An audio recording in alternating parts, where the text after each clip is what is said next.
Bonsoir les amis, bienvenue sur PowerTrade, la chaîne des stratégies d'investissement simples et efficaces. Alors aujourd'hui, on va voir pourquoi j'ai acheté Tesla, on va voir le portefeuille PowerTrade et on va voir un petit bonus à la fin de cette vidéo.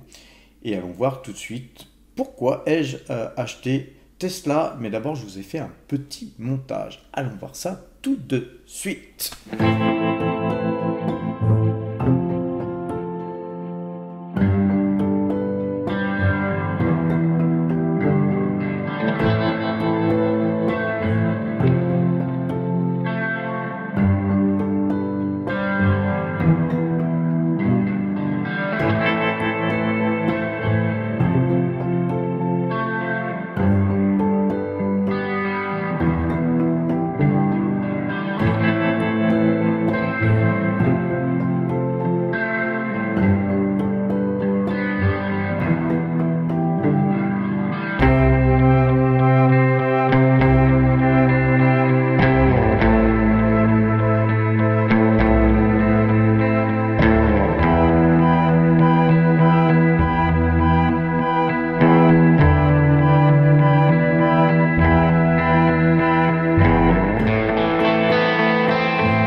Donc les amis, nous avons acheté 12 actions Tesla, hein, et ce qui porte le nombre d'actions Tesla à 47. Hein. Nous avons donc 47 titres Tesla qui pèsent 0,76% du total de nos allocations d'actifs. Donc en conséquence, nos espèces ont légèrement fondu. Mais cela représente toujours 125 381 €. La variation par rapport à la veille est de plus 118 €. Hein, c'est pas grand chose. Hein, notre portefeuille s'apprécie de seulement 118 €, ce qui représente 0,01%. C'est peu, mais c'est positif. On se contente de ce que l'on a. Le résultat, par contre, sur l'année, c'est 7,89% de hausse. On fait beaucoup mieux que le CAC 40. Et c'est 89 482 €. Donc d'engranger depuis le début de l'année. Alors je me compare beaucoup plus au CAC 40 qu'au S&P 500 ou à d'autres indices, car la plus grosse partie de notre portefeuille est investie sur des valeurs françaises, les amis, et surtout, au moins, en tout cas, sur des valeurs européennes. Ne serait-ce que Total Energy représente 51,73%, Pernod Ricard 5,16% et GTT 3,19%. Donc vous voyez rien que ces trois valeurs-là, déjà, elles pèsent énormément dans notre portefeuille. Alors, à quel prix avons-nous acheté nos Tesla? Je vous ai fait un print écran de mon smartphone parce que c'est beaucoup plus simple pour moi, puisque le Crédit Mutuel m'envoie un message à chaque fois que j'ai un ordre de passer. Donc l'ordre de 12 Tesla qui a été exécuté le 11-10-2024 a été exécuté au cours de 219,98 $. Et donc, pourquoi avons-nous acheté Tesla? Premièrement, si vous regardez la configuration, moyen terme, on voit qu'ici on a un un bottom ici, et ici un bottom un peu plus haut, et puis l'action s'était reprise, hein. Quand on était sur ces plus bas là, effectivement, moi je prévoyais, hein, je redoutais, dirais-je, que le titre aille, quand on était dans ce canal baissier, hein, que je vous ai laissé ici, je redoutais, hein, que nous allions nous promener ici pour refaire un vrai double bottom, voire peut-être casser ça et puis aller plus bas. Je vous avais mis les zones sur lesquelles eh bien, Tesla pouvait aller, hein, parce que rien n'interdisait effectivement Tesla d'aller sur ces zones, hein, ces zones qui sont, voilà, vous voyez tous les points qu'il y a ici et ici quand on regarde sur le très long terme, hein, car sinon, avant ça, hein, eh bien Tesla c'était le calme plat, hein, sur les années 2016, 17, 18, 19. Peu de gens croyaient en la valeur et ceux qui ont investi à ce moment-là ont somme toute gagné beaucoup d'argent, surtout s'ils sont sortis sur les plus hauts. Alors ceci dit, hein, je pense que peu de gens l'ont fait. Ceux qui étaient sur ces zones-là et qui croyaient en la valeur, à mon avis, la plupart y sont encore. Alors, on va zoomer un peu pour voir qu'est-ce qui a été fait depuis quelque temps. Vous savez que Tesla, c'est un titre que nous achetons et que nous vendons relativement peu souvent, mais à chaque fois qu'on investit sur le titre, c'est pour faire minimum du 60% et très souvent plus de 100%, les amis. C'est un titre qui permet effectivement de faire des gros mouvements. C'est une valeur qui n'est pas si difficile que ça à trader, mais parfois il faut s'armer de patience. Alors, vous voyez qu'on a acheté du Tesla à 190,20, on en a acheté à 168,66, et puis là c'est des titres qu'on avait vendus sur des gyros et qu'on avait ramené ici sur le compte donc Saxo Bank. Et à présent nous avons toutes ces actions Tesla sur deux comptes, sur le compte Saxo Bank et sur le compte, hein, du Crédit Mutuel, tel que je viens de vous montrer l'achat. Alors pourquoi avoir fait un achat, nous, au moment où il y avait un gap à la baisse, une très très forte baisse, et nous on a acheté à 219,98, hein, comme je vous l'ai montré tout à l'heure sur le screenshot que je vous ai fait sur mon écran d'iPhone. Et là vous voyez que là on voit vraiment un décrochage, hein, puisqu'on était ici sur les 238, on a ouvert sur les on a ouvert à combien? On avait ouvert à 220, et puis ensuite le titre, hein, s'est vautré, voilà. Alors je vais vous mettre la bande Bollinger 18, hein, rappelez-vous, hein, pour faire les sorties de Bollinger c'est 18, hein, que moi je paramètre. Et vous voyez que là par exemple ici on avait une sortie de Bollinger, ben, ensuite regardez ce qui s'est passé, on a eu un mouvement, on était en sortie de Bollinger pour ceux même sans acheter au plus bas, mais en achetant à l'ouverture on était à 184. Derrière vous avez vu qu'on a été faire du 227 et des broquettes, hein. Donc ça, je dis pas que c'est le mouvement qui va se faire, mais en tout cas c'est le mouvement que j'escompte, disons que j'escomptais que Tesla fasse, puisque nous sommes en sortie de Bollinger. Voilà, à présent par contre, ce qui est un petit peu décevant, c'est que le titre n'a pas réintégré, au moins partiellement, cette bande Bollinger dans cette journée où justement les cours étaient vraiment en dessous de cette bande Bollinger. Ce qui veut dire que cette bande Bollinger, elle va continuer de baisser lundi très certainement, et que le titre, eh ben, lui, devrait réintégrer cette bande Bollinger sans pour autant aller beaucoup plus haut que les cours actuels, hein. Il pourrait très bien y avoir une petite hausse, voire une stagnation des cours, voire même une baisse, hein. Rien n'est interdit. Mais la deuxième raison qui m'a fait acheter ce titre, si vous voulez, c'est que ce trend jaune là qui est sur ce point bas là, ce point bas ici, eh bien on l'a presque touché, vous voyez. Donc il est très fréquent, hein, que les trends de support ne sont pas toujours touchés avant de rebondir, hein. Il est possible que voilà, nous ayons un rebond comme si voilà, ce trend avait été touché, puis voilà. Donc nous sommes dans un triangle en fait, hein. Et donc moi, à la formation de ce triangle, hein, moi j'attends évidemment une sortie par au-dessus, comme vous avez vu dans la vidéo que je vous ai montré, le petit montage que je vous ai fait, eh bien, on voit que voilà, tout ce qui était annoncé sur les robots de taxi, etc., bien c'est un peu décevant, car on voit des voitures évoluer, voilà, on voit des Tesla évoluer, mais on ne voit pas d'autres voitures évoluer dans le cadre de cette vidéo. Donc c'était assez facile, dirais-je, de présenter voilà, une Tesla qui roule voilà, toute seule sur une route, quasiment. Donc un peu décevant, d'ailleurs, la raison de ce décrochage. Par contre, moi j'attire une attention particulière sur l'évolution des robots.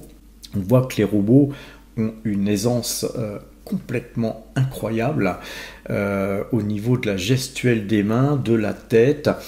Ces robots sont capables de danser, on l'a vu, de marcher. Par contre, les robots Tesla ne marchent pas encore comme un être humain, mais la gestuelle du bras, de la main, des doigts et de la tête est vraiment, on va dire, identique à celle d'un être humain. Alors, pourquoi j'ai acheté Tesla en plus, on va dire, de l'analyse graphique?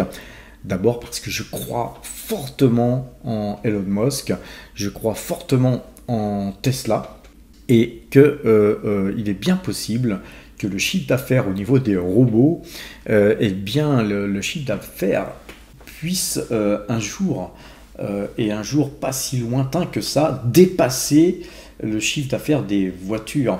Car supposons une chose toute simple, c'est qu'on fasse un... Vous savez qu'il y a des robots aspirateurs déjà, des robots, des petits robots qui fonctionnent très bien. Et supposons que ce robot Tesla soit capable de passer un aspirateur, mais un aspirateur Tesla. Vous voyez, c'est-à-dire que Tesla pourrait s'acoquiner avec Whirlpool ou je ne sais quelle autre société pour fabriquer des aspirateurs, par exemple, de marque Tesla, fabriqués par un autre constructeur, mais qui seraient compatibles avec le robot. C'est-à-dire que le robot, lui, serait capable d'enclencher l'aspirateur et de passer l'aspirateur comme un être humain, c'est-à-dire dans les coins, d'aller dans des endroits où le robot actuel ne va pas. Par exemple, on pourrait imaginer que ce robot vous apporte votre petit déjeuner au lit et donc qui viennent vous réveiller, c'est-à-dire qu'ils viennent vous réveiller, c'est l'heure de te lever, tiens voilà ton petit déjeuner, et le petit déjeuner qui serait préchauffé par des fours